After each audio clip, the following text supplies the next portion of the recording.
How's it going, guys? I just finished Elimination Chamber 2020.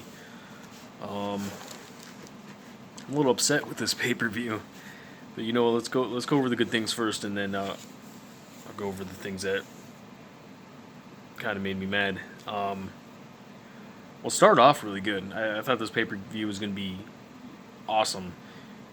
The last two matches completely ruined it for me, but started off with you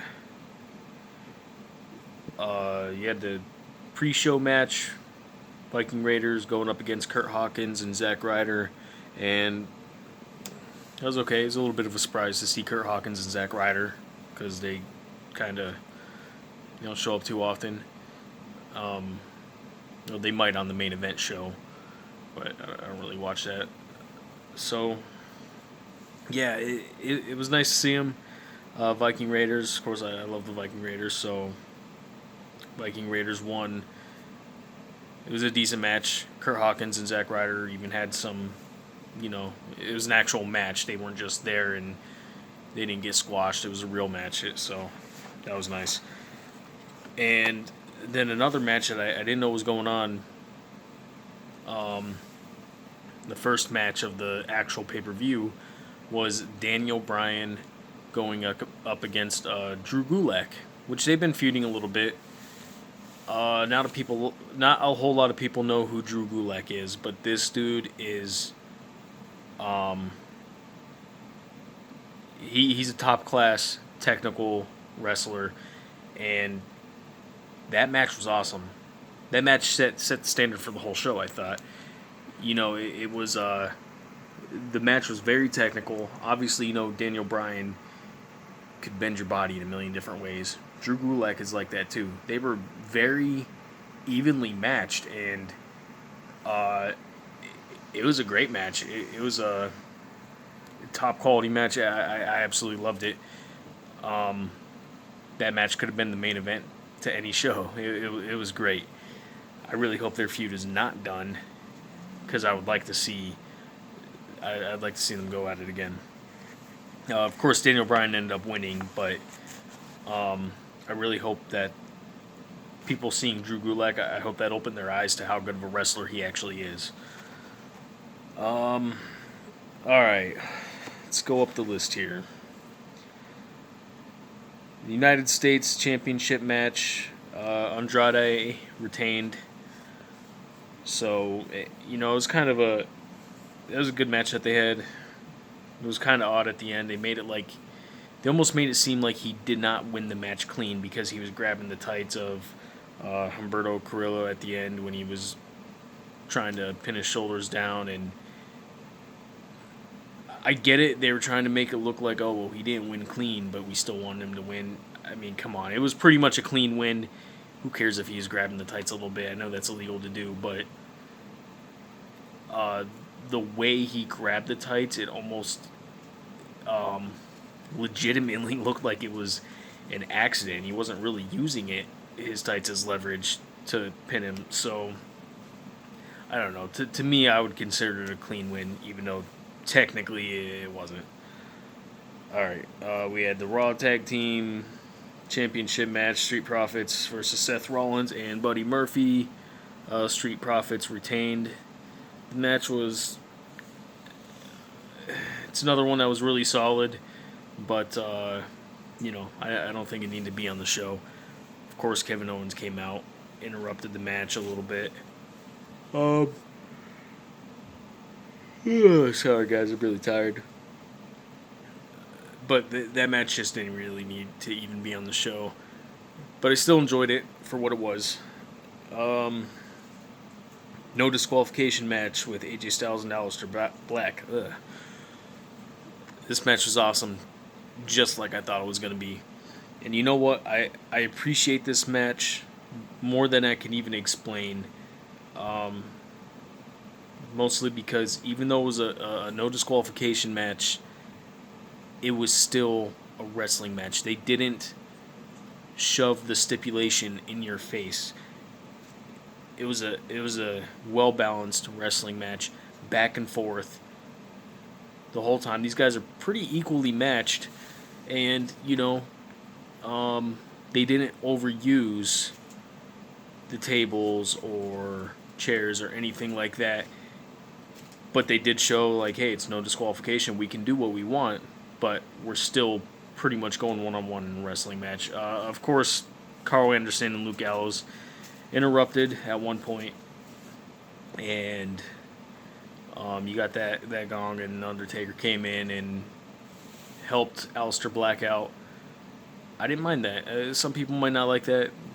The Undertaker showed up and interfered, but really he was just interfering with two people that were interfering with the match, if that makes sense.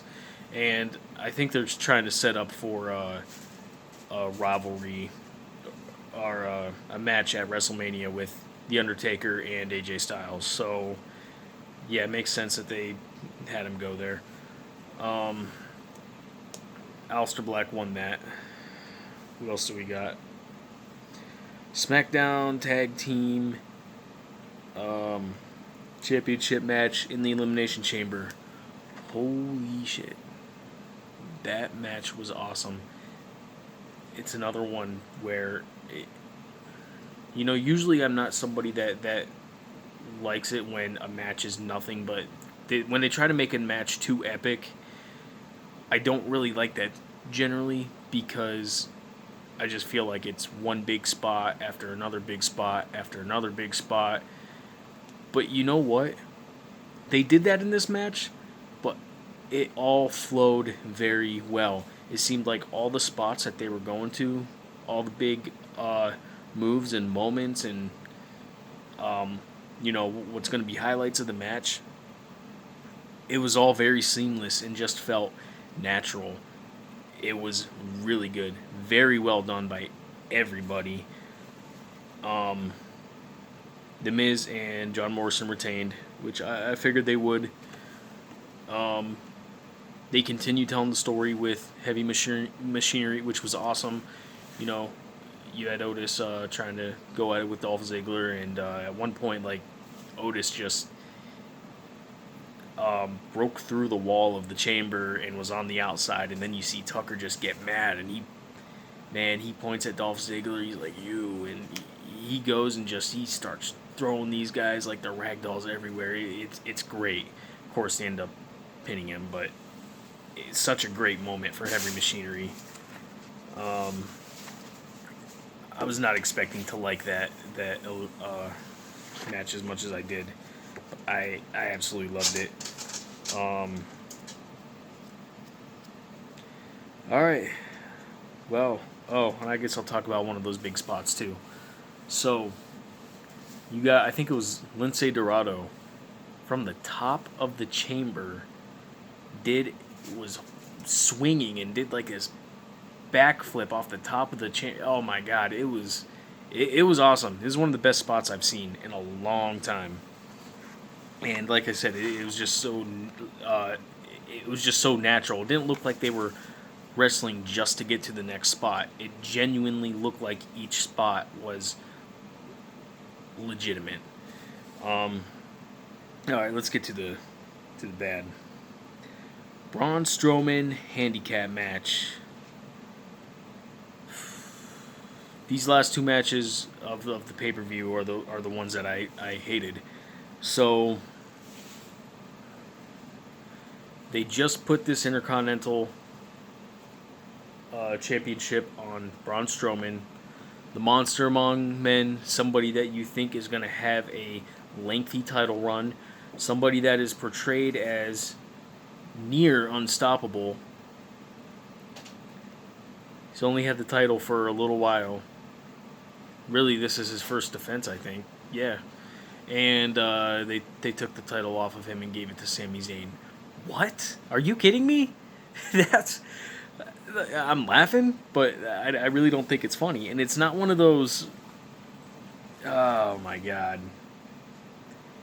Sometimes you hate wrestling because you watch it and you're like, oh my god, like the bad guy just did this to the good guy. Like, I hate him, I'm booing him. But really, it's awesome what's happening. No, this was not awesome. They took the title off of a giant and gave it to Sami Zayn, a guy who you could clearly tell is not in shape when he was in the ring. Like, he kind of looks like he just let himself go, which, whatever. Really, who likes Sami Zayn? Who likes Sami Zayn? Yeah, he catches heat, but the heat he catches isn't people booing him because they hate what he's doing. They're booing him just because he's annoying everybody. And yeah, I know back in his NXT days he did some cool things. Whatever, that's not him now. And this match was supposed to be Shinsuke Nakamura going against Braun Strowman. Shinsuke Nakamura. He's the one that was originally in the contract. This whole thing was for him, and then they made it into the handicap match. Okay, whatever. And then Sami Zayn pins Braun Strowman. Now Sami Zayn's the Intercontinental Champion, and Shinsuke Nakamura is okay with this? I don't buy it. I don't buy it. And you know what? Honestly, Braun Strowman should have just mopped the floor with all three of these guys. All three of them. I think it's absolutely ridiculous that they took the belt off him and gave it to Sami Zayn. They should have took advantage of Braun Strowman being champion there, and they didn't. I don't even know why they gave him the belt to begin with, just to take it off him and give it to Sami Zayn. I don't understand it. Yeah. All right. You know what? Let's move on from that. The women's elimination chamber match. This one, oh my god. I'm somebody, when I watch wrestling, I'm more of a positive person. I generally like what I'm seeing, and I think WWE does a good job on pretty much all of their pay-per-views. For me, being having such a positive mindset when I'm watching wrestling, for me not to like a certain match, I feel like that kind of takes a lot sometimes. This women's elimination chamber match was horrible. Absolutely horrible. Now, let me get this straight. I wasn't rooting for Shayna Baszler. She won. I pretty much assumed she was going to win, because they already set up her feud with Becky Lynch. I was okay with that. But I wanted to see. They made you think that they were going to do something with this storyline with the former members of the Riot Squad, and they didn't. This match was so anticlimactic. Once Shayna Baszler got into the match, for one, the members of the Riot Squad weren't even all in there at the same time together. Ruby Riott started off, and then Sarah Logan came in for a little bit, and then when Shayna Baszler came in, she just instantly was making people tap out and getting them out. Liv Morgan wasn't even... she hadn't even entered in the chamber at the same time as Sarah Logan or Ruby Riott. And, after all that trash talking they were doing, I really thought that something great was going to happen with their story, and absolutely nothing did. And I'm so disappointed in that. Also, you have Ruby Riott, Sarah Logan, and Liv Morgan, all three really great wrestlers, and they underutilized them so much. They're not giving them credit for what they can do.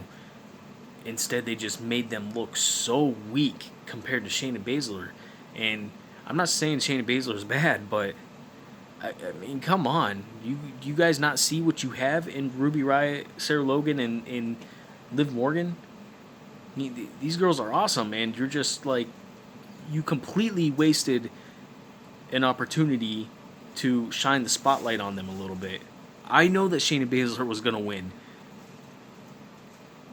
but you still could have taken that opportunity to further their story, let them all shine a little bit, kind of further the story, and then move on from it. No, Shayna Baszler came out. She was making people tap, and it got to a point to where she was the only one in the chamber, and there was still, Asuka that needed to come out. Liv Morgan needed to come out at one point, and then you got Shayna Baszler just walking around with her hands up like she's the baddest thing that's ever walked the earth, and it was boring. You know what? We just seen something like this from the Royal Rumble with Brock Lesnar, only that was different because one, Brock Lesnar's earned that with his reputation. He's been around for a long time. Two, it doesn't happen that often. So when you see it once in a while, something like, oh my God, you got this big stipulation match and this guy's just in there by himself waiting for the next competitor to come. You don't see that too often. So when you do see it once in a great while, it's fine. But this was, what half the women's Elimination Chamber match was Shayna Baszler walking around with her hands up, just waiting for the next opponent. 3 minutes will go by and then somebody else gets out and then she just makes them tap and then that's it. I absolutely hated it. Mostly because I wanted to see that match for the Riot Squad story and they did nothing with that. Why even put the members of the Riot Squad in the Elimination Chamber if you were going to do absolutely nothing to further their story or at least, make their feud look kind of good for a few minutes, and it just got nothing. So, yeah, I could go on all night about how bad that was. You know what? After this video, I'm probably going to think of a million other reasons why I hated the pay-per-view. But, you know what? Like I said, guys, I thought this was going to be one of the better pay-per-views of the year. It started to be, and it would have been if it wasn't for those last two matches that completely ruined it for me. So that's it. That's my review. Let me know what you guys think. You guys might disagree with me. You guys might think, Shayna Baszler's badass. That was awesome what they did with her in there. Not me. I just didn't buy it. Let me know you guys' thoughts. Comment, subscribe, do what you guys do, and I will see you back next time.